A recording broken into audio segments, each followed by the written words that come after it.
एवं पुरस्कार समारोह आयोजित किया जा रहा है और इस अवसर पर आज की मुख्य अतिथि की गरिमामयी उपस्थिति प्रवेश द्वार पर डॉक्टर अंशज सिंह जी, निदेशक माध्यमिक शिक्षा, उनके साथ परिषद के निदेशक श्री महावीर प्रसाद जी, संयुक्त निदेशक अनिल शर्मा जी,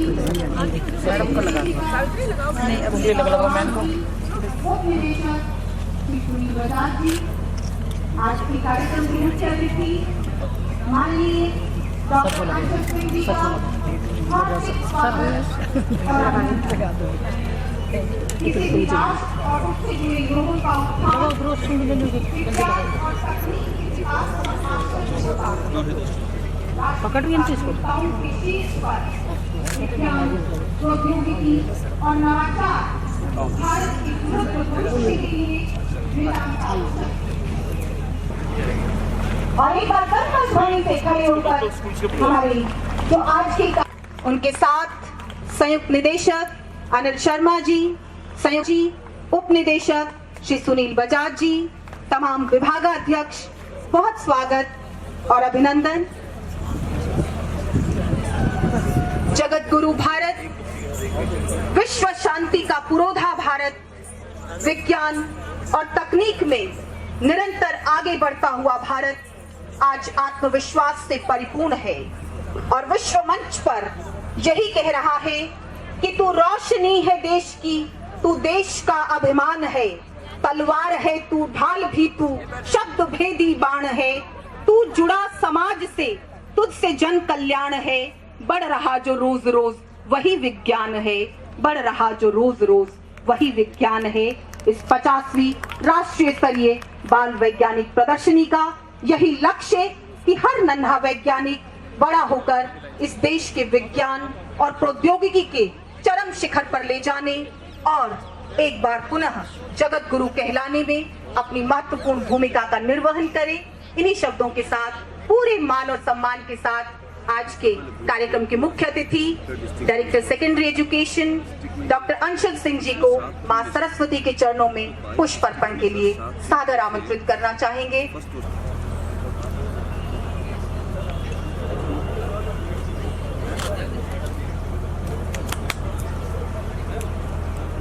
पुष्प अर्पित करने हैं।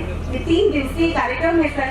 इसका जब शुभारंभ हुआ तो हम दीप प्रज्वलन इसका करके शुभारंभ कर चुके हैं और ज्ञान की देवी माँ सरस्वती से यही प्रार्थना कि हे माँ तुम्हें करबद्ध नमन, मैं माटी माँ तुम हो चंदन, मेरा मन करता नित अर्चन, स्वीकार करो यह अभिनंदन, स्वीकार करो यह अभिनंदन।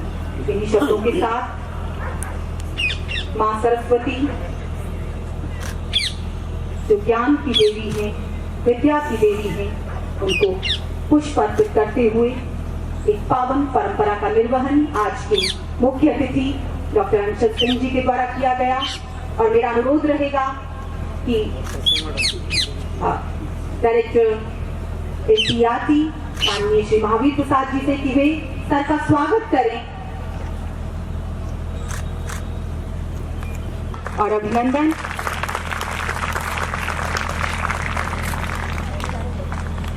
और स्वागत की इसी श्रृंखला में मेरा अनुरोध रहेगा जॉइंट डायरेक्टर श्री अनिल शर्मा जी और मैडम श्रीमती सुनीता पवार जी से कि वे स्वागत करें हमारे परिषद के निदेशक महावीर प्रसाद जी का। मैं उप निदेशक सुनील बजाज जी से भी अनुरोध करूंगी कि वो भी स्वागत की श्रृंखला में स्वयं को जोड़ें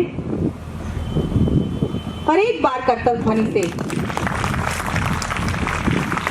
thank you so much sir. Thank you sir.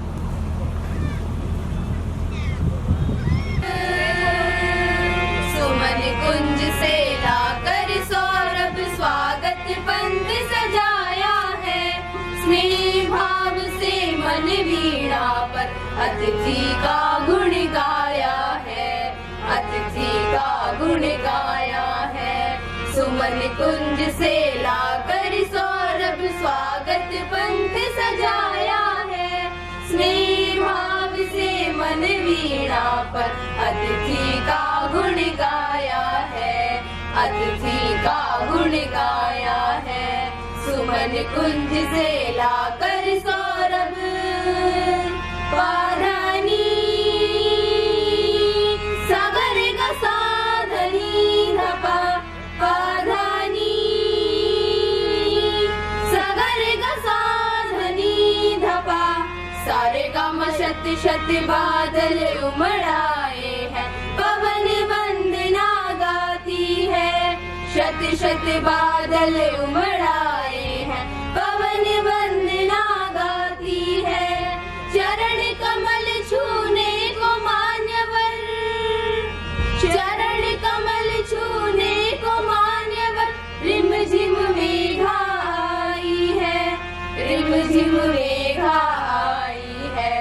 कोयल कूके गाए पपीहा कोयल कूके गाए पपीहा ऋतुराज मुस्काया है।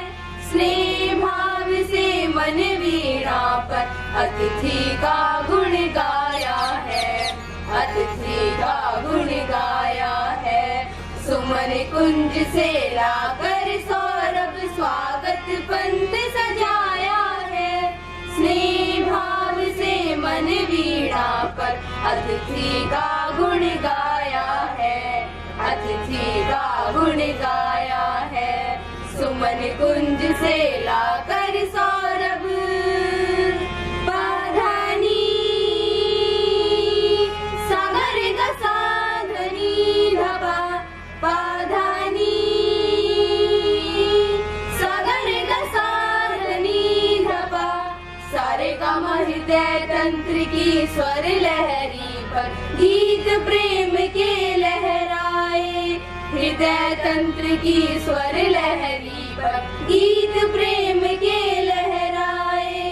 पावन तम उद्गार लिए हम पावन तम उद्गार लिए हम स्वागत करने हैं आए स्वागत करने हैं आए।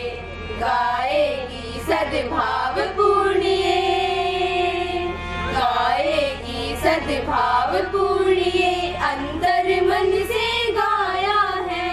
स्नेह भाव से मन वीणा पर अतिथि का गुण गाया है अतिथि का गुण गाया है। सुमन कुंज से लाकर सौरभ स्वागत पंथ सजाया है। स्नेह भाव से मन वीणा पर अतिथि का गुण गाया है अतिथि का गुण गाया है अतिथि का गुण गाया है अतिथि का गुण गाया है। कहना चाहूंगी कि सर आपकी गरिमामय उपस्थिति हमारे प्रत्येक कार्यक्रम को रूप देती है रंग देती है गंध देती है। और मुझे लगता है कि जो तमाम नन्हे वैज्ञानिक यहाँ बैठे हैं सर सुबह से जब आपके आने का इंतजार यहाँ चल रहा था तो एक यही भाव था और बार बार हमारे निदेशक महोदय के चेहरे पर हल्की मुस्कान यही आती थी कि हाँ सर पहुँचने वाले हैं।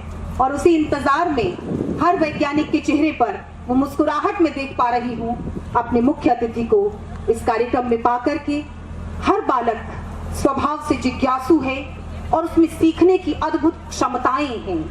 विज्ञान गणित और पर्यावरण ये तीन विषय जो इस प्रदर्शनी के हैं मुझे लगता है वो दुनिया को समझने और खोजबीन करने की पूरी क्षमता और शक्ति अपने में समेटे हुए हैं। और हर उस नन्हे वैज्ञानिक को ये पंक्तियां समर्पित करना चाहूंगी कि तुम समय के शंख पर जय घोष के उजले प्रहर हो। काटती है रात को जो उस प्रहर के वंशधर हो। तुम चढ़े हो चोटियों पर तुम खड़े हो मरुथलों में और चीर कर नभ बांधते हो सिंधु को तुम सांकलों में। चीर कर नभ बांधते हो सिंधु को तुम सांकलों में। यही उत्साह 3 दिवसीय प्रदर्शनी में हर बच्चे ने अपनी नवीन सोच और वैज्ञानिकता के साथ यहाँ प्रदर्शित किया है। और अब हरियाणा की संस्कृति की एक झलक दिखाने के लिए ये बालिकाएं यहाँ उपस्थित हैं government model senior secondary Sushant लोक विद्यालय से मॉडल संस्कृति स्कूल की ये छात्राएं मैडम शकुंतला जी की अगुवाई में यहाँ उपस्थित हुई हैं। बहुत स्वागत और अभिनंदन। और ये बच्चे जो हरियाणा की पूरी संस्कृति की झलक यहाँ उपस्थित कर रहे हैं इस मंच पर कि हरियाणा की पावन धरती, तेरा वंदन तेरा पूजन, तेरी माटी शीश चढ़ाकर हम कर लें तेरा अभिनंदन, हम कर लें तेरा अभिनंदन।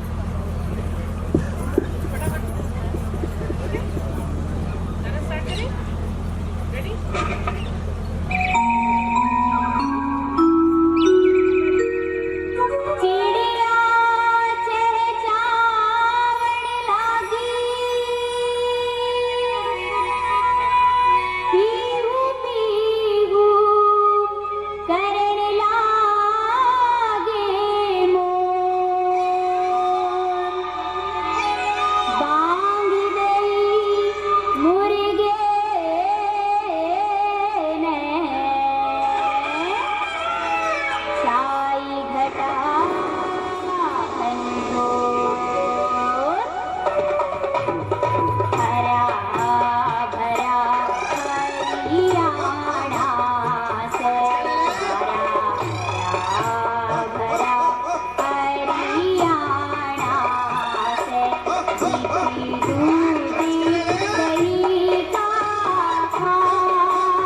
you.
बाहर निकल के हिंदुस्तान देखना चाहूं, घर से बाहर निकल के हिंदुस्तान देखना चाहूं। लंबी ठाडी सुतरी गोरी, ये गोरी मारे हरियाणे की, दंगल के माँ, दंगल के माँ, दंगल के माँ कटाई, ये छोरी हरियाणे की, दंगल के माँ कटाई, ये छोरी हरियाणे की। अड़े बैठे आमोल खास बड़े है वतन के राजे सारे पिता, चाहिए देश में एकता, चाहिए देश में गाना भूमि हत्या पाप ले लस वचन आत्मा आज एकता, चाहिए देश में एकता, चाहिए देश में एकता, चाहिए देश में।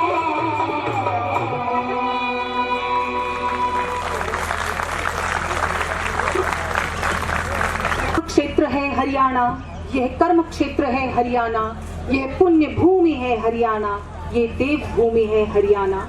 और विशिष्ट रूप से जो इस लोक नृत्य के माध्यम से संदेश दिया, मुझे लगता है सर आपके आगमन से पूर्व हम कुछ पंक्तियां गुनगुना रहे थे, तो उसको एक पंक्ति के माध्यम से बेटे भी जरूरी है,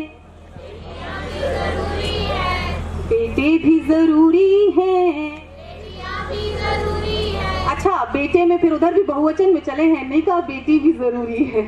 चलिए, ये आपका उत्साह है और यूं भी महिला सशक्तिकरण का दौर है। और इसी श्रृंखला में आगे बढ़ते हुए पूरे मान और सम्मान के साथ मैं आमंत्रित करना चाहूंगी निदेशक महोदय को, श्री महावीर प्रसाद जी, जिनके मार्गदर्शन में हमने इस 3 दिवसीय कार्यक्रम का आयोजन किया है, कि वे आए और हमारे जो आज के मुख्य अतिथि हैं उनके स्वागत में कुछ शब्द कहते हुए इस 3 दिवसीय प्रदर्शनी का जो मुख्य उद्देश्य रहा है उस पर अपनी बात रखें माननीय श्री महावीर प्रसाद जी। इस एनवायरमेंट एग्जीबिशन में मैं माननीय मुख्य अतिथि doctor Anshul Singh ji, IAS director second education का अपनी तरफ से और पूरे SCRT परिवार की तरफ से पधारने पर स्वागत और आभार व्यक्त करता हूं। इसके साथ यहाँ उपस्थित DO फरीदाबाद, DWO,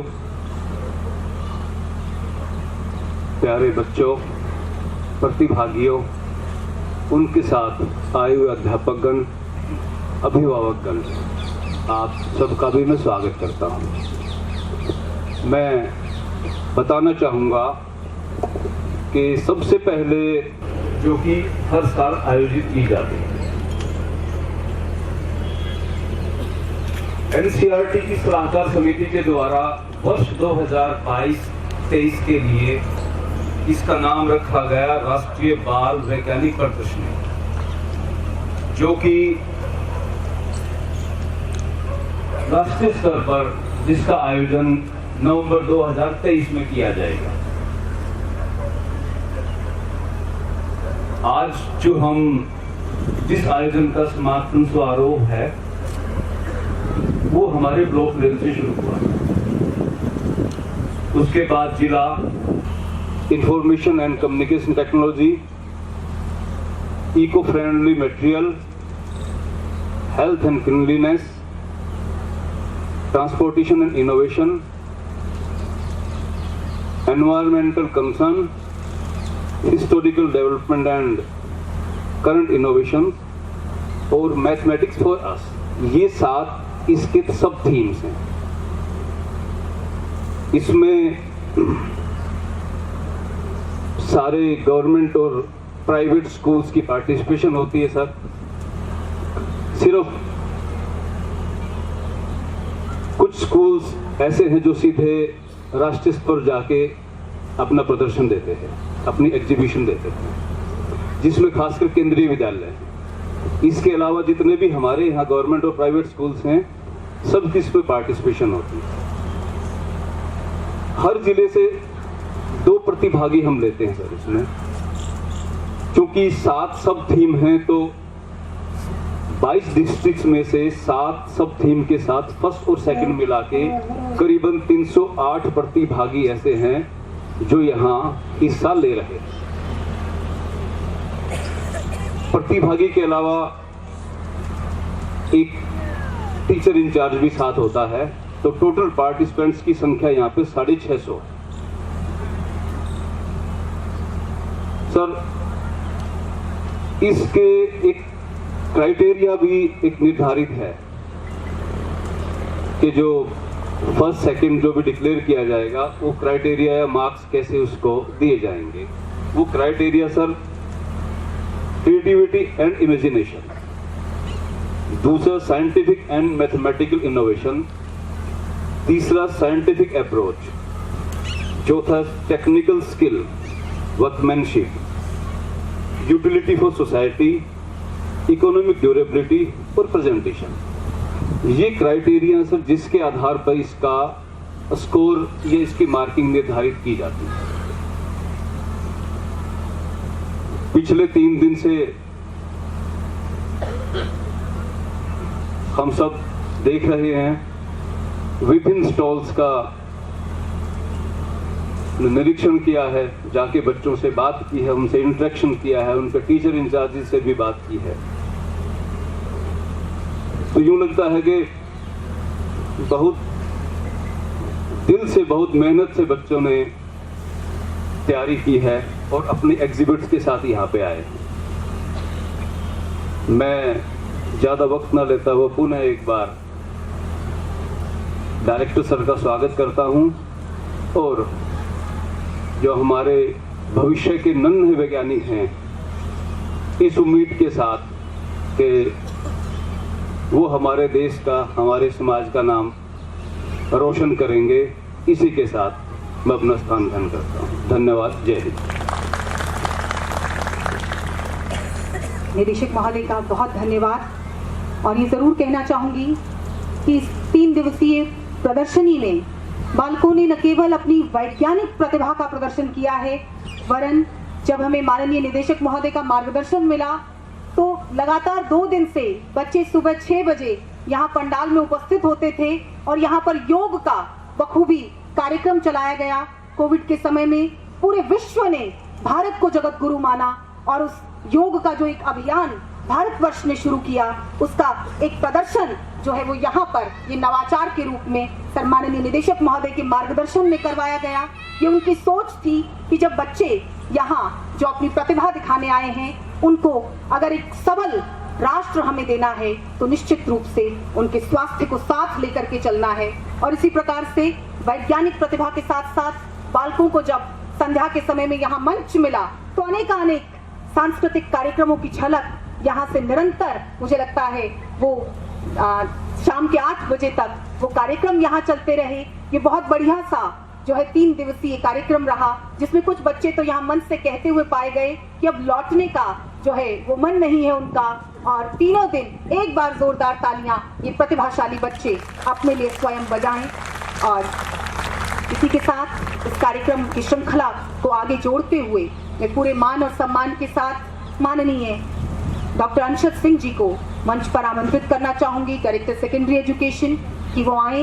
इस अवसर पर एक स्मारिका का विमोचन किया जाता है, उस विमोचन के लिए मैं उनके साथ आमंत्रित करना चाहूंगी परिषद के निदेशक माननीय श्री महावीर प्रसाद जी को, उनके साथ संयुक्त निदेशक श्री अनिल शर्मा जी, संयुक्त निदेशिका मैडम सुनीता पवार जी, उप निदेशक श्री सुनील बजाज जी, हमारे बीच में डीओ मैडम यहाँ उपस्थित हुई हैं फरीदाबाद से, उनको भी विशेष आग्रह मैं करूंगी कि वो मंच पर आए।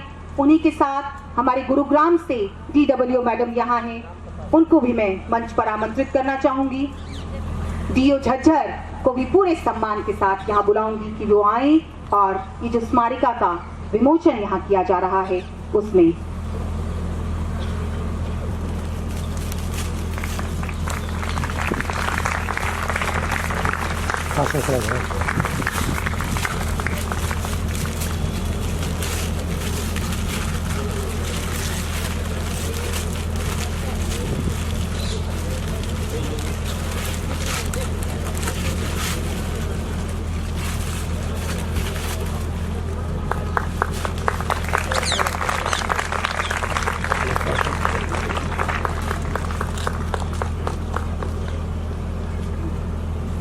आज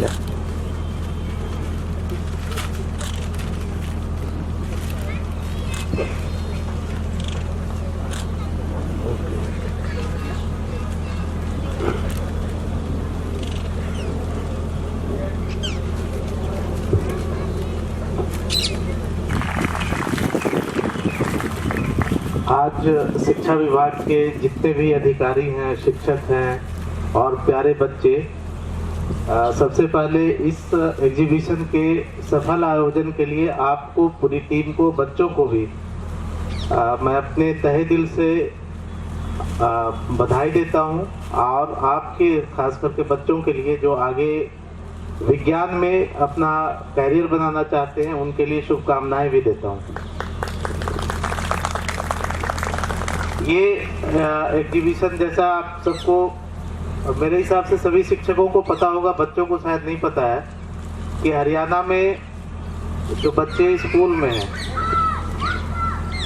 उसमें विज्ञान पढ़ने वालों की संख्या कम है जो दूसरे और स्ट्रीम्स होते हैं। आर्ट्स कॉमर्स में बच्चे ज़्यादा रुचि दिखाते हैं हरियाणा के खास करके, और इसकी प्रतिशत नेशनल एवरेज से भी कम है। बच्चों को पता है या शिक्षकों को पता है? बजाज साहब, आपको तो पता होगा। कोई एक यहाँ विज्ञान के शिक्षक होंगे, कुछ बताएंगे कि ऐसा क्यों है। मैं देखो अपनी तरफ से क्या कहना है, मैं एक तरह से इंटरेक्शन करना चाहता हूँ, क्योंकि मेरे हिसाब से जितनी महत्ता आर्ट्स और कॉमर्स की है, साइंस की भी उतनी ही होनी चाहिए। और ये तभी होगा जब शिक्षक बच्चों को प्रोत्साहित करें कि विज्ञान की पहले उसका इम्पोर्टेंस बताएं। डे टू डे हमारा विज्ञान और मैथमेटिक्स का, एनवायरनमेंट का क्या रोल है हमारे जीवन में, अपने जीवन को अच्छा बनाने के लिए। इसके बारे में अगर हम जो आसपास की गतिविधियां होती हैं उसके बारे में अगर बताएं तो ज़्यादा से ज़्यादा बच्चे विज्ञान की तरफ बढ़ेंगे। कोई एक शिक्षक से मैं जानना चाहूँगा कि ऐसा क्यों होता है। कोई भी नहीं है यहाँ पर। अपनी दिल की बात बताओ, शिक्षक तो होंगे यहाँ पर। मैं यहाँ कोई ऑफिशियल कैपेसिटी से नहीं जानना चाह रहा, मैं ये चाह रहा हूँ कि हम आखिर ऐसा क्या करें कि बच्चे और प्रोत्साहित हो विज्ञान लेने के लिए। हाँ बताइए, कॉर्डलेस माइक है?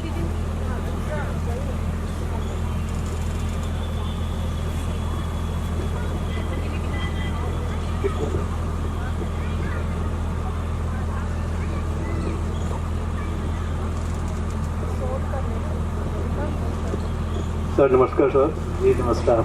मैं BEO बल्लभगढ़ सतीश चौधरी, फिजिक्स में गोल्ड मेडलिस्ट रहा हूँ। और मैं ये देखता हूँ कि APJ कलाम सर ने जो कहा था, मेरा देश धनवान हो, गुणवान हो, ज्ञानशील हो, मैं ज्ञानदीप जलाए रखूँगा, जलाए रखूँगा। तो ये ज्ञानदीप आपकी ओर से जल रहे हैं और इसको हम पूरा प्रयास करेंगे कि और भी प्रेरणादायक शब्द आपके हमें और रोचक बनाएंगे और हमारे तरक्की के रास्ते बनाएंगे। मैं ये देखना चाहता हूँ कि देहात में सबसे ज़्यादा विज्ञान बहुत ही तार्किक और नैसर्गिक होता है, जिससे विद्यार्थी आपका ये डायरेक्शन समझाते आगे ले जाएगा। नहीं, आप मेरी बातों को अन्यथा ले रहे हैं। जी सर। मैं ये नहीं कह रहा हूँ कि हरियाणा में विज्ञान का है ही नहीं, कल्पना चावला है और भी कई सारे हैं साइंटिस्ट, बड़े अच्छे अच्छे हैं। लेकिन मैं पूरे अगर पॉपुलेशन की बात करूँ उसके हिसाब से मैं जानना चाहता हूँ कि आखिर क्यों है ऐसा, क्यों है? सर बेसिक चीज एक है जो आपकी मैं जानकारी देना चाहता हूँ कि हरियाणा प्रदेश में लेबोरेटरीज हैं लेकिन LA नहीं है। हर सब्जेक्ट का टीचर नहीं है। फिजिक्स का है तो कोई केमिस्ट्री का नहीं, केमिस्ट्री का तो बायो का नहीं है। आपसे हमारी एक रिक्वेस्ट है, आप टीचर्स पूरे कर दें और स्पेशलिस्ट PGTs खासकर, तो विज्ञान आगे बढ़ेगा, निस्संदेह बढ़ेगा। ओके, ठीक है। आपका अगले एकेडमिक सेशन में आपकी ये पूरी सारी बात पूरी होने जा रही है, सारे के सारे शिक्षक मिलेंगे। Thank you sir. क्या उसके बाद फिर क्या कितने दिनों में विज्ञान के बच्चे बढ़ेंगे? Sir we are very shortly to provide this and there is no doubt at all, we will get upliftment in this regard. चलो ठीक है, थैंक यू सर। मैं आपने जो कहा है उसके हिसाब से मैं डाटा चेक करके भी आपसे फीडबैक लूंगा। ठीक है सर। क्योंकि एक जनरल स्टेटमेंट देना, आप साइंस और मैथ्स की बात कर रहे हैं, आप पूरे फिजिक्स भी है, अगर हम डाटा के साथ ना जोड़े आपने कहा कि किसी स्कूल में साइंस फिजिक्स मतलब फिजिक्स केमिस्ट्री बायोलॉजी सभी के टीचर नहीं है, किसी में एक है किसी में नहीं है। वो भी मैं एक बार कोरिलेट करके देखूंगा कि किसी स्कूल में पिछले 5 साल से जिसमें पूरे शिक्षक है उसमें क्या ट्रेंड रहा है। ये डाटा आप भी एक बार चेक कर लेना, मैं भी एक बार जाके चेक करूंगा। ठीक है। उसके बाद हम फिर इस कंक्लूजन पर आएंगे। Thank you sir. ठीक है। बाकी रही शिक्षकों की, वो इस बार सभी के लिए ये है कि जितने भी हमारी शिक्षक का रिक्वायरमेंट है, रेगुलर भर्ती नहीं भी होती है तो भी हम निगम के थ्रू सारे टीचर देने जा रहे हैं आगामी शैक्षणिक वर्ष से। Thank you sir. देखो, जब बीओ साहब सरकार की तरफ से अब छोटी सी बात करना चाहेंगे कि आसपास सरकार ने ना कई स्कूलों में सर साइंस हटा दी वहाँ से, तो साइंस के बच्चे को बहुत दूर साइंस पढ़ने के लिए जाना पड़ता है। खासकर जो लड़कियाँ हैं, कई बार पेरेंट्स नहीं अलाउ करते, सोचते हैं कि इतनी दूर भेजेंगे, लड़कियों को सिक्योरिटी नहीं है। तो 4 स्कूलों को मिला के मतलब 4 बच्चे यदि थे, किसी भी कारण से थे सर, तो स्कूलों को कई डिस्ट्रिक्ट से स्कूलों से साइंस हटा दी गई। तो जब बच्चों को पूरी फैकल्टी नहीं मिली, अभी सतीश सर ने भी बोला, मैं भी सर फरीदाबाद से ही हूँ, तो सर ये भी एक थोड़ा सा एनवायरनमेंट और पेरेंट्स को भी सपोर्ट की भी जरूरत होती है। बात सर पेरेंट्स को भी कहीं ना कहीं लगता है कि साइंस से हम आगे पढ़ाएंगे तो इतनी महंगी पढ़ाई होगी, पता नहीं कॉलेज में कितना फीस लगेगा, तो जिसकी भी किताब खरीदते हैं सर 1200-1300 कम नहीं आती है ना, तो पेरेंट्स को लगता है इतना महंगा हम नहीं सपोर्ट कर पाएंगे। सर यहाँ पे हम टीचर्स के व्यूज सुने और हम बच्चे के व्यूज सुनते हैं कि व्हाट शी वांट्स टू से। नमस्ते सर। सर मेरा ऑब्जेक्शन है कि अगर गवर्नमेंट स्कूल में भी 6 से इंग्लिश मीडियम में स्टार्ट होना चाहिए सर, साइंस में हर सब्जेक्ट। क्या 6 से स्टार्ट होना चाहिए इंग्लिश मीडियम में, क्योंकि अगर हिंदी से सीधा इंग्लिश मीडियम में जाते हैं तो बच्चे को कम समझ में आता है। बात सही है, मैडम की भी बात सही थी, इसकी भी बात सही है। सर और ओपिनियन लेना चाहेंगे कुछ ले, ताकि हम साइंस के ऊपर, मैं चाहता हूँ कि साइंस को बढ़ावा मिले। सर मैं बोलना चाहूँगा, सिर्फ 1 मिनट बोलूँगा।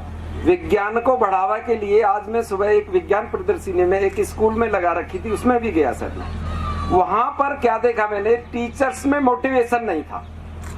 जब तक टीचर्स में मोटिवेशन नहीं होगा, हम विज्ञान को अपने किचन से शुरू करें, मशीन्स वगैरह वहां से सिखाएं, तब जाकर के हम मोटिवेशन से बच्चा अधिक लेंगे आगे चल के। जैसे मैंने कहा कि रोटी होती है, रोटी एक तरफ पतली होती है, एक तरफ मोटी होती है, क्यों होती है? इसमें अंदर गैस कहाँ से आती है? थोड़ा क्रिटिकल और अपना माइंड लगाएगा, उसमें सोचेगा कि इसमें गैस कहाँ से आई, क्यों आई। छोटे बच्चे के लिए बहुत अच्छा ये वो थे, वहां से अगर शुरू हो जाए तो विज्ञान की तरफ भीड़ होगी।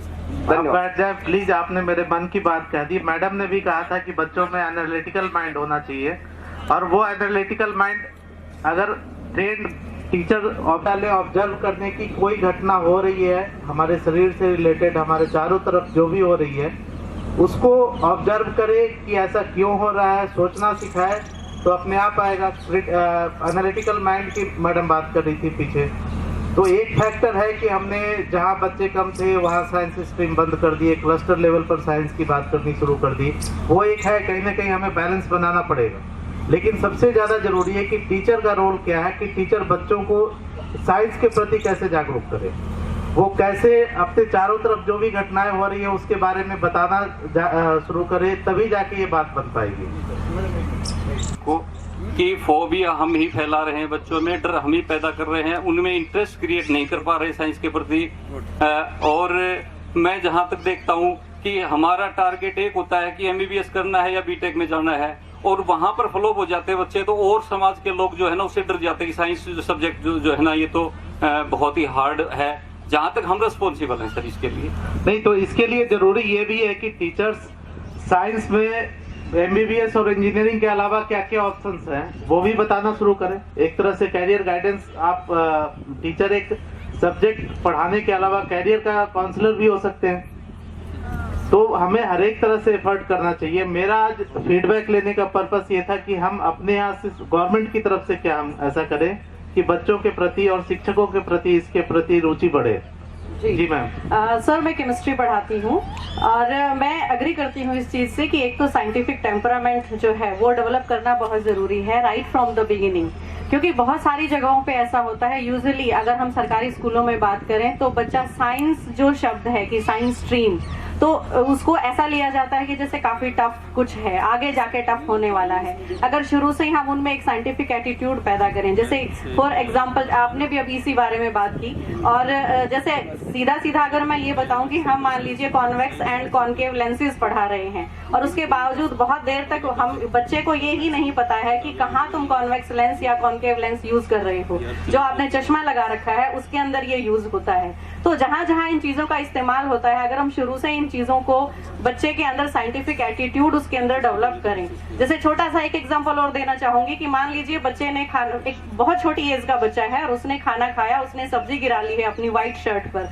जब उसको धोया जाता है तो वो जो हल्दी का दाग होता है वो पिंक कलर में चेंज हो जाता है पहले। तो ये छोटी छोटी चीजें एक मतलब शुरुआत से ही उनमें बताया जाए कि साइंस कोई ऐसा सब्जेक्ट नहीं है जिसमें आगे जाके बहुत ज्यादा जो रहता है कि भाई बहुत ज्यादा जो शार्प माइंडेड बच्चे हैं वही इसके अंदर काम कर पाएंगे। शुरुआत से ही डेवलपमेंट होनी चाहिए, शुरुआत से ही टीचर वर्ग जो है वो इस चीज का ध्यान दे कि हम एक एक कदम पर बच्चे को इस तरह से लेके चलें एक एक्टिविटी मोड में, कि वो जो कुछ भी कर रहे हैं उन्हें लगे कि साइंस भी सीखी जा रही है और ये तो हमारी डेली लाइफ का काम है, ये तो हमारे साथ है ही। पानी पी रहा है तो इट मीन्स यहाँ पर H2O है, सांस ली जा रही है तो ऑक्सीजन है, माइक में अगर बोला जा रहा है बच्चे दूर दूर तक सुन पा रहे हैं तो यहाँ पर विज्ञान है। बिल्कुल शुरुआत से अगर हम हर चीज में बताने की कोशिश करेंगे, खेल खेल में इन चीजों की शुरुआत होती है।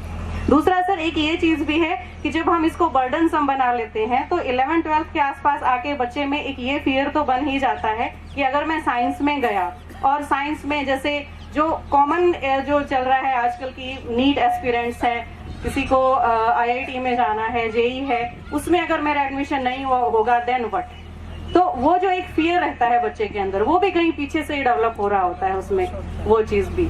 तो फ्यू थिंग्स आर देयर, उसके साथ साथ कुछ और चीजें भी हैं, लेकिन सबसे ज्यादा अगर मैं स्ट्रेस किसी पर देना चाहूंगी तो वो ये कि हम शुरुआत से ही बच्चों में एक साइंटिफिक एटीट्यूड जरूर डेवलप करें, उन्हें ये ना लगे कि कुछ बहुत मुश्किल चीज पढ़ाई जा रही है। मैडम तो इसके लिए हमारी तरफ से क्या, हम ऐसा क्या करें कि सारे टीचर ऐसा काम करने लगे, आप ये बताओ। सर एक डिमांड है मेरी, हाँ, कि हमारी जो अभी इंग्लिश मीडियम और उसकी बात कर रहे थे कि हमारी इंजीनियरिंग भी हिंदी मीडियम में हो गई है शुरू और MBBS की पढ़ाई भी हिंदी मीडियम में शुरू हो गई है, और इसके लिए हमारी +2 11वीं 12वीं के लिए एक पत्र जारी कर दिया जाए कि हिंदी मीडियम में भी पढ़ाया जाए। अभी वो लड़की क्या कर रही थी कि 6ठी से विज्ञान की हिंदी मीडियम में? जी हिंदी मीडियम में है 10वीं तक, उसके बाद इंग्लिश मीडियम आता है अचानक तो बच्चे लेते नहीं है। इसी कारण से एक पत्र जारी कर दिया जाए हिंदी मीडियम में, ऊपर के भी टेस्ट हिंदी मीडियम में होते हैं। क्या हम टेक्स्ट बुक ऐसा बना सकते हैं जो बाइलिंगुअल हो, एक पेज इंग्लिश एक पेज हिंदी? ऐसा तो सर नहीं बनेगा, लेकिन हिंदी मीडियम इंग्लिश क्यों नहीं बनेगा? कोशिश करेंगे सर। नहीं ये आप SCERT वाले अगर हैं तो मैं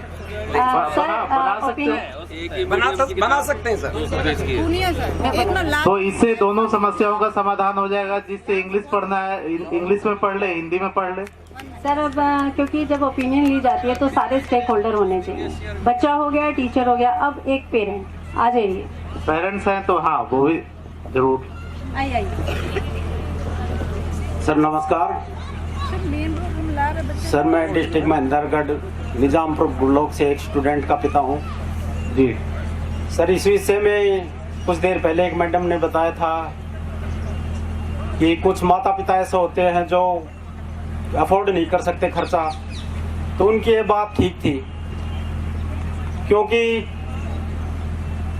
पढ़ाई भी साइंस की शायद महंगी हो, क्योंकि मेरा बच्चा तो अभी +2 में है, आगे गया नहीं है तो मुझे मालूम नहीं इतना तो, लेकिन इतना जरूर मालूम है बच्चे यहाँ पे ये आइटम बना के लेके आए हैं तो इनके अंदर भी बहुत से ऐसे आइटम है जिनमें कई हजारों रुपए खर्च हुए हैं।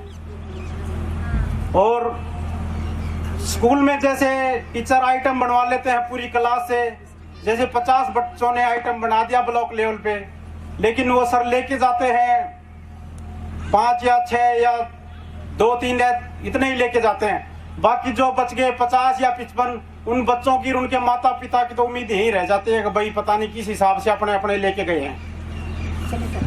तो जी मेरा आपसे यही निवेदन है। और जी सर, बहुत सी स्कूलों के अंदर अटल लैब बता रहे हैं, हमारे सर निजामपुर में ऐसी कोई लैब नहीं है।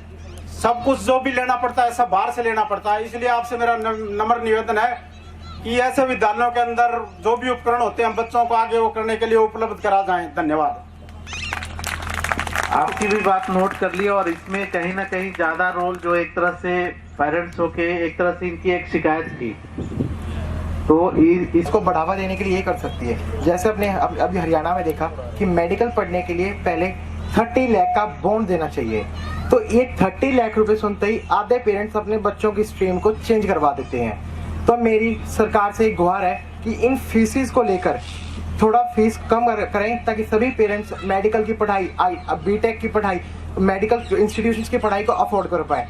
क्योंकि इतनी ज़्यादा फीस सुन के आधे पेरेंट्स अपने बच्चों को स्ट्रीम चेंज कर जाते हैं, बच्चों के माइंड चेंज हो जाते हैं। और इंडिया का ये माइंड सेट है, according to a report of NCERT, that 65% students can change their streams due to this problem. और वो अपनी स्ट्रीम को आर्ट्स में चेंज कर लेते हैं, क्योंकि आर्ट्स में उनको अपना फ्यूचर एक अच्छा भविष्य दिखता है, क्योंकि उनको उसके बारे में नहीं पता। उनको सबको लगता है सिविल सर्विसेज करेंगे, स्टेट PCS करेंगे, अच्छी नौकरी है, अच्छा फ्यूचर है, फैमिली सेट है। उसके बाद उनको ये लगता है, आप अब आज की रोज की खबरें आ रही हैं, 15,000 इंजीनियर्स को ट्विटर कंपनी ने निकाल दिया। इंजीनियर्स के लिए रोजगार नहीं है, तो इसके लिए हमारी सरकार ही सब कुछ कर सकती है। टीचर्स, ये पॉइंट है कि आपके पास साइंटिफिक टेम्पेरामेंट होना चाहिए, बच्चे के पास एनालिटिकल माइंड होना चाहिए, लेकिन बच्चे के लिए बिल्ड करना वो सरकार का ही काम है, क्योंकि कोई भी गॉड गिफ्टेड बच्चा नहीं आता है। एकदम सही बात कही है तुमने। लेकिन कुछ जैसे एक एग्जांपल तुमने कहा कि ट्विटर से 15,000 इंजीनियर्स को निकाल दिया, उसका कारण क्या है पता है? उतनी संख्या में हमारे पास पढ़ाने वाले डॉक्टर ही नहीं है। उसी तरह से आप क्या इंजीनियरिंग कॉलेज की बात कर लो, IITs है, क्या वहाँ क्वालिफाइड फैकल्टीज हैं? उसका भी आंसर ये है कि नहीं है। वो भी कहाँ से आएगा? जब साइंस की तरफ बच्चे पढ़ेंगे, कुछ इंजीनियरिंग में जाएंगे, मेडिकल में जाएंगे, कुछ बेसिक साइंस में जाएंगे। इंडियन इंस्टीट्यूट ऑफ साइंस का नाम कितने बच्चों ने सुना है? लेकिन उसके बाद वहाँ जो बच्चे पढ़ते हैं, उसके बाद फिर उनका क्या होता है? वो भी एक बार अपने अंदर एस्पिरेशन लाने के लिए टीचरों को, इन सभी की बहुत सारे अच्छे साइंस के इंस्टीट्यूट हैं, बेसिक प्योर साइंस के, जहाँ पर आपका कैरियर काफी अचूट है। वहाँ पैसे की बात कर रहे थे, वहाँ पैसा ना के बराबर लगता है, और अगर जरूरत होती है तो लोन भी होता है। तो अगर रास्ता है उस तरह से निगेटिविटी मत सोचो, निगेटिव कभी नहीं सोचना चाहिए, और जो हमें वही करना चाहिए जो हमारे हाथ में है। कई सारे डिसीजन ऐसे हैं, भले ही आपको कितना इलॉजिकल लगे, लेकिन हम उसका हम कुछ नहीं कर सकते। तो उसमें होगा ये कि हम अपनी नेगेटिव एनर्जी के साथ काम करेंगे। हम हमेशा सोचेंगे कि सरकार ने अगर ये नहीं किया होता तब तो मैं बन ही गया होता। तो इस तरह से नहीं सोचना चाहिए। जो तुम्हारे हाथ में है उसके ऊपर काम करो, बाकी सारी चीजें अपने आप ठीक होती जाएंगी, रास्ता निकलता जाएगा। तो इस तरह से जो पॉलिसी डिसीजन के ऊपर कई सारे मीडिया में, फोरम में डिस्कशंस होते हैं, लेकिन उसके पीछे वो एक तरह से कई बार मैंने देखा है कि उसका एक ही पक्ष दिखाया जाता है, उसका दूसरा पक्ष कभी नहीं दिखाया जाता। डिसीजन लेने के उसके पीछे कई सारे कारण होते हैं। तो जिस आदमी को जो उसको सूट करता है उसके हिसाब से डिस्कस करता है। तो लेकिन अल्टीमेटली यही कि अगर सरकार ने डिसीजन लिया कि बॉन्ड लेना है, तो एज एन इंडिविजुअल तुम उसमें ज्यादा रोल नहीं निभा सकते, बात है। लेकिन फॉर द टाइम बिंग तुम्हें तो अपने काम में लगे रहना चाहिए।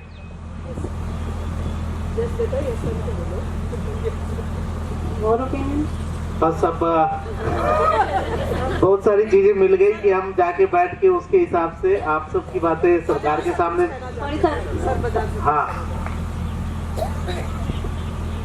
सर, इन सभी बातों में एक ही बात सबसे ज़्यादा फोकस है कि टीचर्स की प्रोफेशनल डेवलपमेंट। इसमें हम 5 दिन के लिए साल में एक बार उनको ट्रेनिंग देके ये समझते हैं कि बच्चे टीचर हमारे ट्रेन हो। तो ये एक सर कंटिन्यूस प्रोसेस, जैसे इसके लिए हम मास्टर ट्रेनर जैसे ब्लॉक रिसोर्स पर्सन हैं हमारे ब्लॉक लेवल पे, डिस्ट्रिक्ट लेवल पे और स्टेट लेवल पे। और 1 साल के लिए ये लॉन्ग टर्म प्लान बने जिसमें टीचर्स को बार बार मंथली उनसे डिस्कशन हो, कंटिन्यूसली हम उनसे बातचीत करते रहें, तो एक सिस्टमेटिक पूरी स्ट्रक्चर्ड वे में। आप प्लीज बैठ जाए, मैं इसके बारे में भी मैं ब्रीफ में बता देता हूँ। आप वो इसी का वो एक पार्ट है कि कंटिन्यूअस प्रोफेशनल डेवलपमेंट हो, लेकिन जो अभी नवंबर, दिसंबर, जनवरी में जो ट्रेनिंग आप लोग करवाते रहते हो, CRT वाले, डाइट वाले करवाते हैं, वो मैं रोकना चाहता हूँ। दूसरा पार्ट है कि ट्रेनिंग नीड बेस्ड हो, उसका असेसमेंट हो। सबसे पहले ऐसा नहीं कि आप लोगों ने अपने हिसाब से मॉड्यूल बना दिया और सभी को एक तरह से ही हमने कर दिया। जो भी ग्रुप बने वो नीड बेस्ड हो। टीचर्स आखिर किस पार्ट में आप ट्रेनिंग चाहता है, ये भी मैंने कहा है। पहले कालिया साहब ने भी इसके ऊपर ट्रेनिंग नीड एनालिसिस का कुछ काम किया होगा, आप सभी ने मिलकर किया होगा। दूसरी बात ये है कि सिर्फ ट्रेनिंग ही ना हो, ट्रेनिंग आप डाइट में, सपोज डाइट में हुआ, उसके बाद टीचर क्या जाकर उसको सही तरीके से स्कूल में जब आप अपना काम कर रहे हैं, पढ़ा रहे हैं, वो उसको इम्प्लीमेंट कर पा रहे हैं, करने में क्या दिक्कत आ रही है, ये भी आप सभी को ट्रैक करना पड़ेगा। और ये प्राइमरी रिस्पॉन्सिबिलिटी डाइट की है। अगर इसमें रिसोर्सेज ज़्यादा की ज़रूरत है, आप सारे प्लान बना के दो, हम सारे करने को तैयार हैं, लेकिन प्रॉपर प्लान्ड वे में होना चाहिए।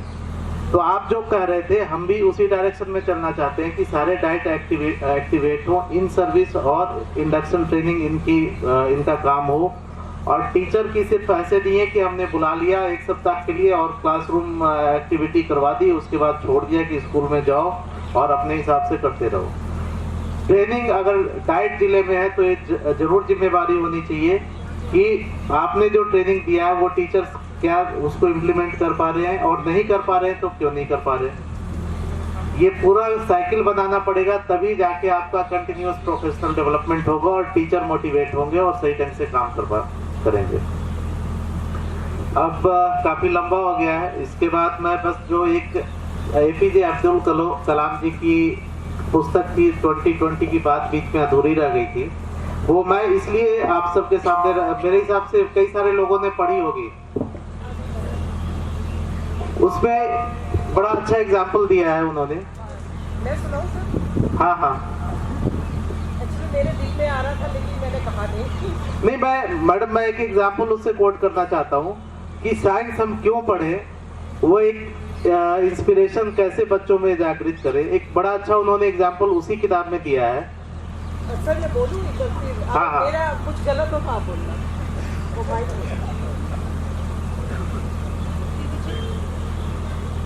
सर मेरा नाम डॉक्टर सुनीता यादव है और मैं SCRT से ही हूँ। उसमें ये था सर उस बुक में कि जो अब्दुल कलाम जी कहते हैं कि भाई मैं आज जो इस लेवल पे हूँ उसमें मेरा टीचर का हाथ है। तो जैसे उन्होंने हवाई जहाज के बारे में कहा तो कि भाई ऐसे हवाई जहाज उड़ता है, यानी कि वो एग्जाम्पल के साथ। रिसोर्स तो मेरे ख्याल से मदुरई में तो बहुत ही कम होते होंगे, और वहां से एक ऐसा बच्चा निकल के आया टीचर की एबिलिटी की वजह से कि टीचर आसपास के वहां से एग्जाम्पल देता था और सब कुछ उनको खुले आसमान के पास, जहाँ मतलब जो एग्जाम्पल जहाँ हो आसपास वहां लेके जाते थे बच्चों। मुझे ये ध्यान आ रहा था सर।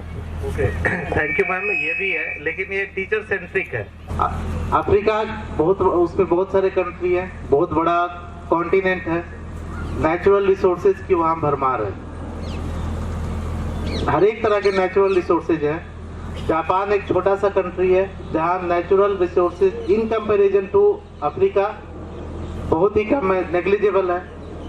लेकिन कहाँ के लोग ज्यादा अमीर हैं, कहाँ के लोग ज्यादा खुशहाल हैं? जापान के हैं, इसमें तो कोई दो राय नहीं है। क्यों है वो? क्योंकि उनके पास टेक्नोलॉजी है और उन लोगों ने फिर जो दूसरे के यहाँ नेचुरल रिसोर्सेज है उसका ऑप्टिमम यूटिलाइजेशन सीखा, जिसके कारण से उनका एक तो वर्क कल्चर है, एक अलग बात है। लेकिन सबसे पहले हम अगर वर्ल्ड वार के टाइम से पहले की भी बात करें तो उस समय भी जापान, उससे पहले जापान उतना डेवलप्ड कंट्री नहीं था। वो उसके बाद तभी हुआ जब उन्होंने टेक्नोलॉजी अडॉप्ट करना सीखा। टेक्नोलॉजी कैसे अडॉप्ट करना सीखा कि सभी वहाँ के बच्चे थे, वहाँ के लोग थे, उनमें साइंटिफिक टेम्परामेंट आया। लोगों ने ऑब्जर्व करना सीखा, तब जाके फिर उनका डेवलपमेंट इकोनॉमिक और कल्चरल डेवलपमेंट हुआ। तो एक बड़ा अच्छा एग्जाम्पल दिया है जो जिसको देखकर हम ये सोच सकते हैं कि अगर अब साइंस है, हमें आगे बढ़ना है तो साइंस का बहुत ही ज्यादा रोल है। और डे टू डे तो हम साइंस के बिना एक भी एक्टिविटी ऐसा ना हो जो हमारे लाइफ को इजी बनाता हो, हमें आगे लेके जाता हो, ऐसा कोई भी नहीं है जिसमें साइंस का रोल नहीं है। इन्हीं बातों के साथ मैं अपनी बातें समाप्त करता हूँ। धन्यवाद।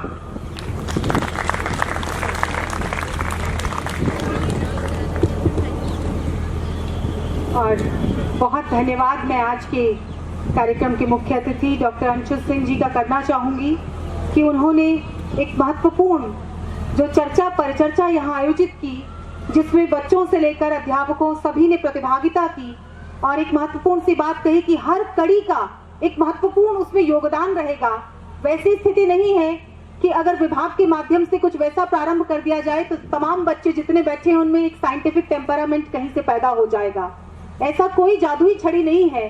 उसमें अध्यापक की अपनी भूमिका है, बच्चों को अपनी भूमिका का निर्वहन करना है, SCERT की अपनी भूमिका है और तमाम चीजें मिलेंगी तभी हम आगे बढ़ पाएंगे। पर जो अंत में बच्चा कह के गया, पर उसकी बात जरूर रखूंगी कि पंख है, परवाज की चाहत भी है, हिम्मत भी है, हम नए पंछी हैं, हमको दीजिए आकाश भी, हम नए पंछी हैं, हमको दीजिए आकाश। और मैडम ने आग्रह किया है, साइंस विभागाध्यक्ष हैं, कि एक छोटा सा कोई गुड़गांव गांव के जो हमारे बच्चे हैं उनकी एक प्रस्तुति है और सर ने उस आग्रह को स्वीकार भी किया है। तो वो प्रस्तुति पहले होगी और उसके बाद पुरस्कार वितरण समारोह।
वो आपके चेहरे पर मुस्कुराहट भी बिखेरी है। और एक बार जोरदार तालियां इस बच्ची के लिए। और इसके साथ पुनः मंच पर आमंत्रित करना चाहूंगी पुरस्कार वितरण के लिए आज के कार्यक्रम के मुख्य अतिथि डॉक्टर अंशुल सिंह जी को, परिषद के निदेशक श्री महावीर प्रसाद जी को, और परिषद के संयुक्त निदेशक श्री अनिल शर्मा जी, संयुक्त निदेशिका मैडम सुनीता पवार जी और उप निदेशक श्री सुनील बजाज जी को।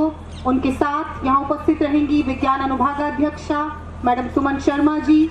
और एक महत्वपूर्ण सी बात जो मुझे लगता है कि इस पुरस्कार वितरण में निश्चित रूप से कुछ ही जो प्रतिभागी टीमें हैं वो प्रथम, द्वितीय और तृतीय स्थान पर रहेंगी, लेकिन इसका अर्थ ये कदापि नहीं है कि जो बाकी बच्चों के प्रयास थे उनमें कहीं असफलता रही है, क्योंकि जीत ही उनको मिली जो हार कर जमकर लड़े हैं।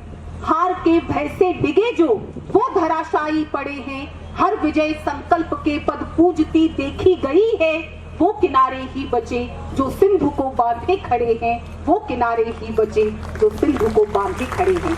तो मैं इस कार्यक्रम की जो संयोजिका हैं उनको मंच पर आमंत्रित करूंगी मैडम सविता अहलावत जी कि वो आए और जो हमारा पुरस्कार वितरण है जिसके लिए सभी आज यहाँ बेचैनी से इंतजार भी कर रहे हैं कि क्या प्रथम, द्वितीय और तृतीय स्थान पाने वाली टीमें कौन सी हैं, वो आए और पुरस्कारों की उद्घोषणा करें। मैडम सविता अहलावत जी।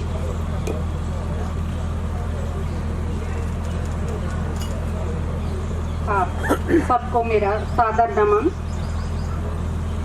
जिंदगी एक चाह है, हर चाह की एक राह है, हर राह का एक उद्देश्य है, हर उद्देश्य की एक मंजिल है, हर मंजिल के पीछे छिपी कामयाबी है, हर कामयाबी के में छिपी है वो है वो बस मेहनत। सर, हमारे सभी बच्चों ने बहुत ही कड़ी मेहनत के साथ ये प्रदर्श बनाए हैं।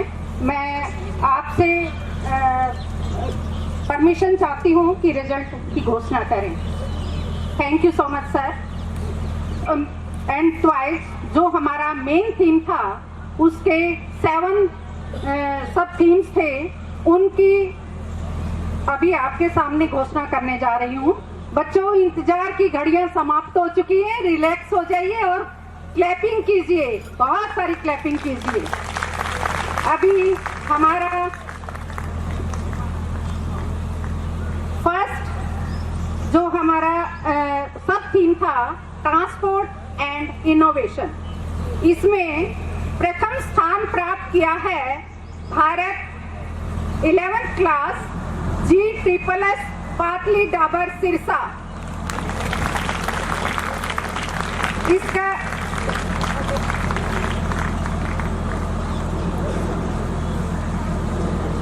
प्लीज आइए हमारे DSS सर। बच्चे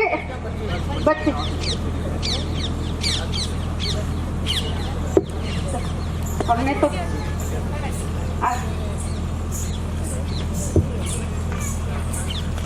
फर्टिलाइजर ग्रोवर कम एग्रीकल्चर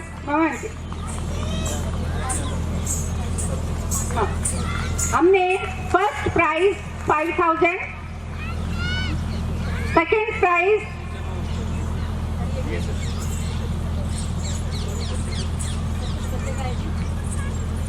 सभी बच्चों के लिए मेडल, ट्रॉफी और 5000 रुपीज का प्रथम स्थान प्राप्त करने वाले विजेता को हमने दिया है। Second, Ravika border security system class 12 GSSS Legan Bhiwani, GSSS Legan Bhiwani.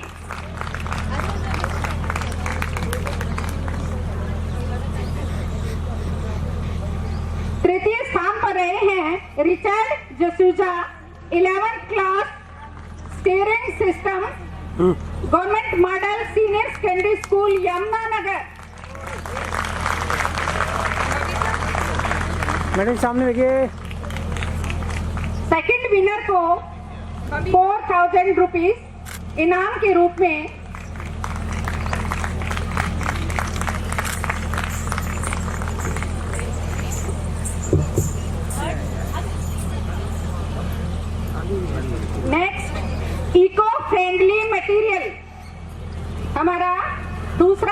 इस प्रदर्शनी का था इको फ्रेंडली मटेरियल, जिसमें लक्ष्मी जी ट्रिपल्स तहसील camp Panipat eco friendly waste material, इनके मॉडल का नाम था। लक्ष्मी जल्दी आइए प्लीज। सभी बच्चे इनका तालियों के साथ स्वागत करें।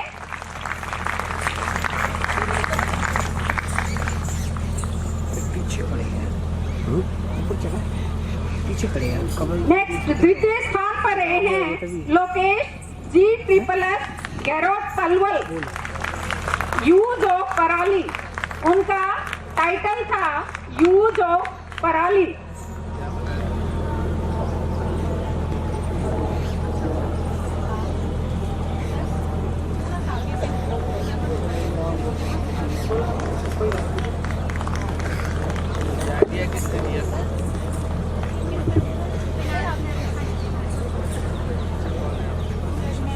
द्वितीय स्थान पर रहे हैं लोकेश जी ट्रिपल्स गैरट पलवल, यूज ऑफ पराली।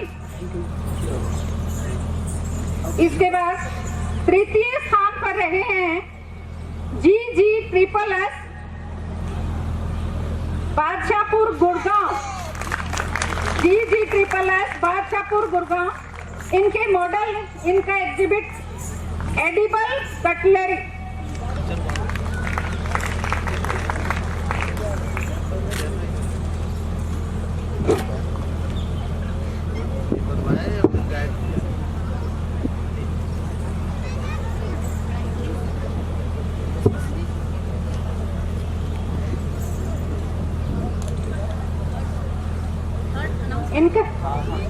इनके एग्जिबिट था एडिबल कटलरी।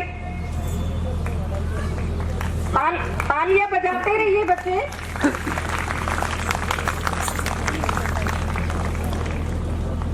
नेक्स्ट हमारा थीम है health and cleanliness. Health and cleanness में प्रथम स्थान पर रहे हैं हिमांशी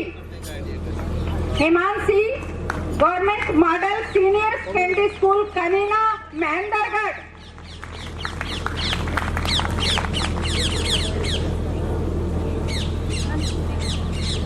इनका मॉडल था एक्सरसाइज बेंच।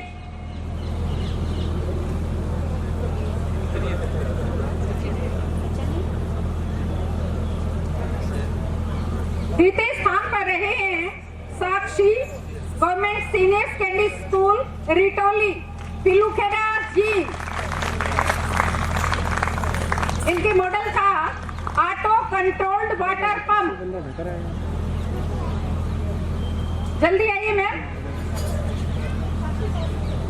साक्षी government senior secondary school Ritoli Pilukheda ji, auto control water pump. तृतीय स्थान पर रहे हैं Ruby government senior secondary school Kanalo Rohtak.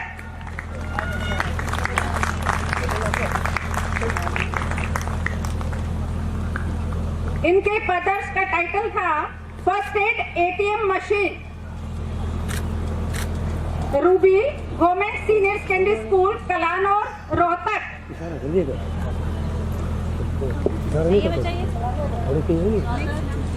Next है advancement in information and communication technology.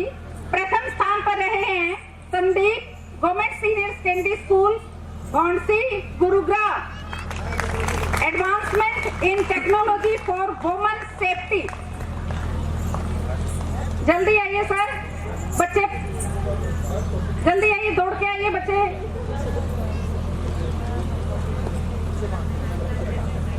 दूसरे स्थान पर रहे हैं अशोक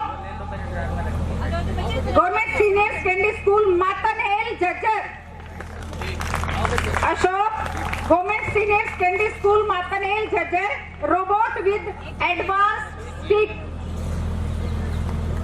इनका मॉडल था robot with advance stick. Thank you. Third prize goes to Nisha government girls model senior secondary school Ballabhgarh Faridabad. Ballabhgarh Faridabad.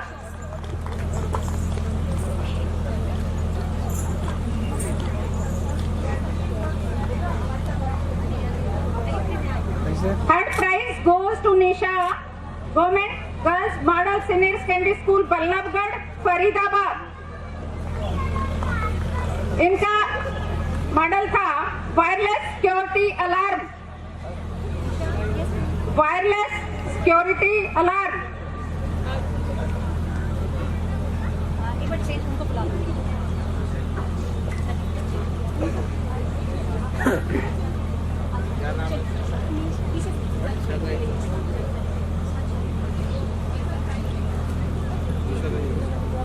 First prize goes to Sandeep. Second prize goes to Ashok. Gold medal goes to Sandeep and silver medal goes to Ashok, and third bronze medal goes to Nisha. Wireless safety alarm. Next theme is environmental concern.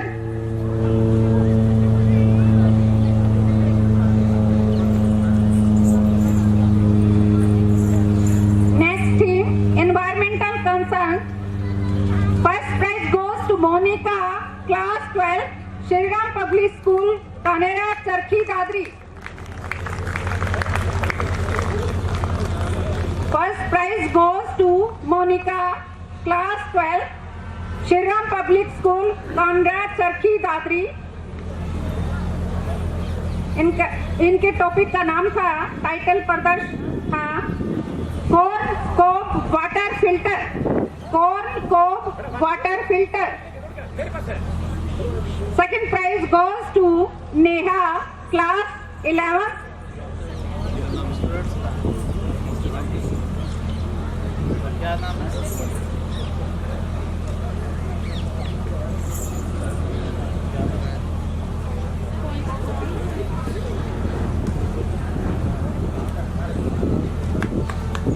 Second prize goes to Neha, Government Girls Senior Secondary School, Katura, Sonipat.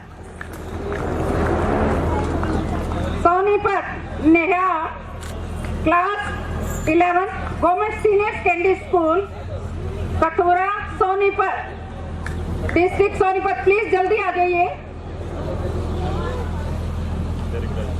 DSS Sonipat. Carbon dioxide capture, utilization and storage. Third prize goes to Naman, government senior secondary school, Duchana, Jhajjar. Third prize goes to Naman, G++, Dujana, Jhajjar, eco friendly biofuel.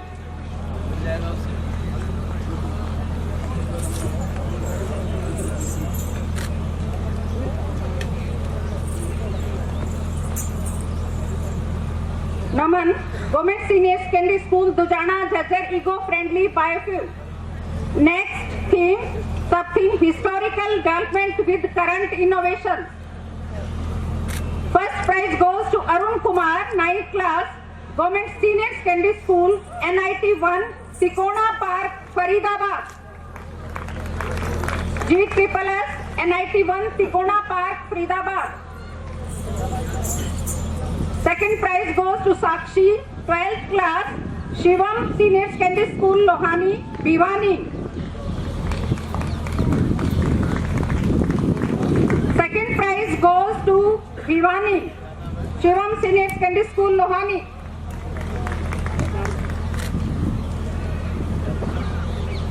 Third prize goes to Abhijit, class 12, Government Senior Secondary School, Mohana, Rohtak. Third prize goes to Abhijeet, 12th class, government senior secondary school, Mohana, Rohtak. Solar power crop harvester.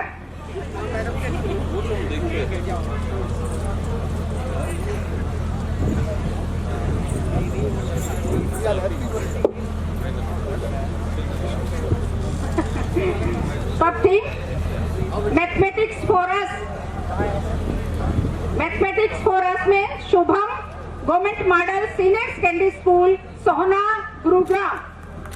Polynomials इनका topic था, title पदर्श जो polynomial. Shubham government model senior secondary school Sohna Gurugram.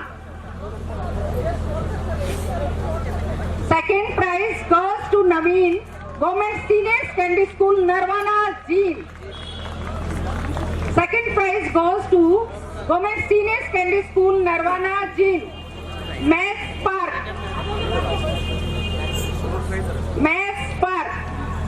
Third prize goes to Priya Shivam senior secondary school Lohani Bhiwani.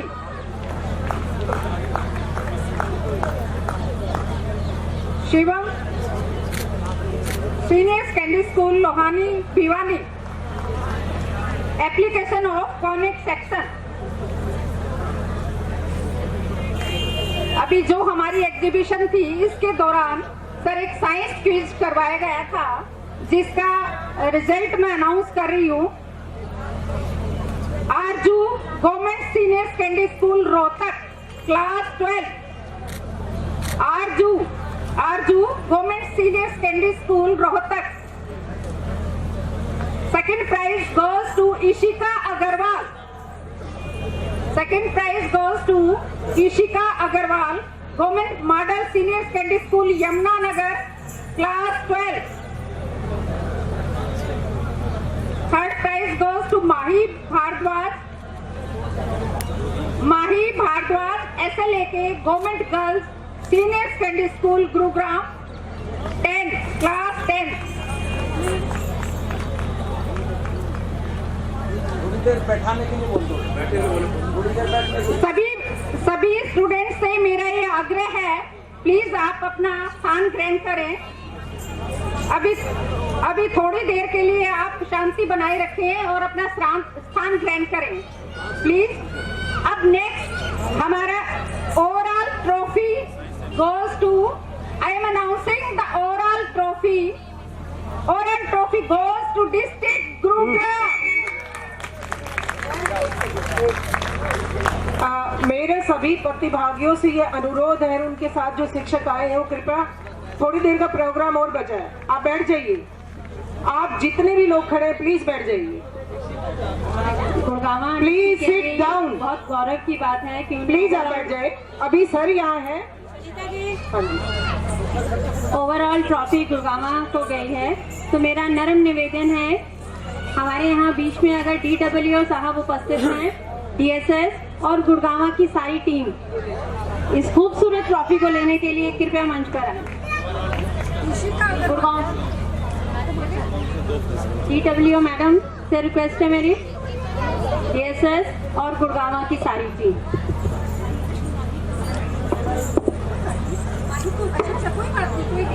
Mahi Bhardwaj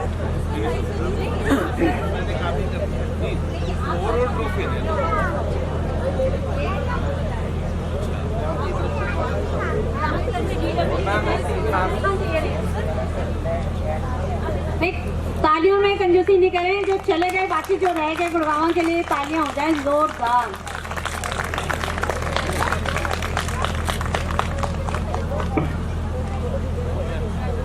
ji sir बहुत धन्यवाद। और एक बच्ची हमारी, ये अभी इस बच्ची का बेटा माही भारद्वाज यहाँ है, उसका पुरस्कार। हाँ माही भारद्वाज।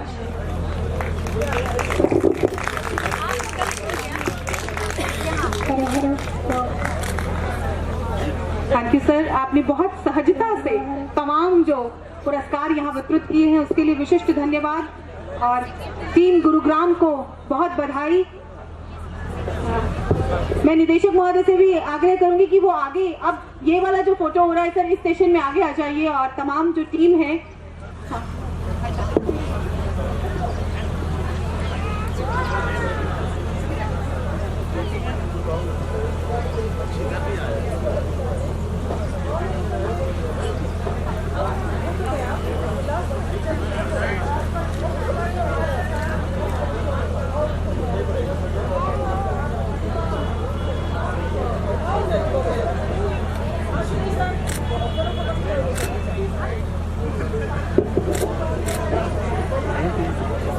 अंकिता टीम गुरुग्राम को एक बार पुनः बधाई और सियास्ते गुरुग्राम के जो बच्चे हैं वो पूरा तैयार हैं सर आपके साथ, और स्टेज पे आ जाएं, यहीं पे करा लेते हैं। ओके, सियास्ते की पूरी टीम और SCERT की टीम भी।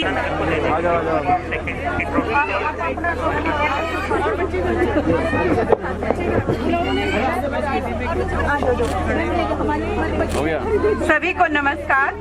इस 3 दिवसीय आगमन से न सिर्फ प्रतिभागियों का हौसला बढ़ा है, बल्कि हम में भी एक नई ऊर्जा का संचार हुआ है।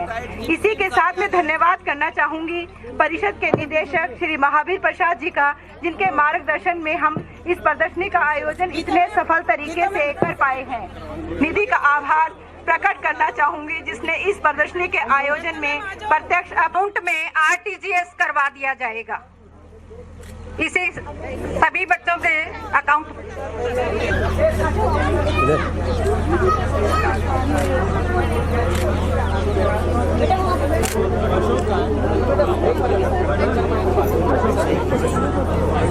जय हे भारत भाग्य विधाता, पंजाब सिंध गुजरात मराठा द्राविड़ उत्कल गंगा, विंध्य हिमाचल यमुना गंगा, उच्छल जलधि तरंगा। तब शुभ नामे जागे, तब शुभ आशीष मांगे, गावे तब जय गाथा, जन गण मंगलदायक।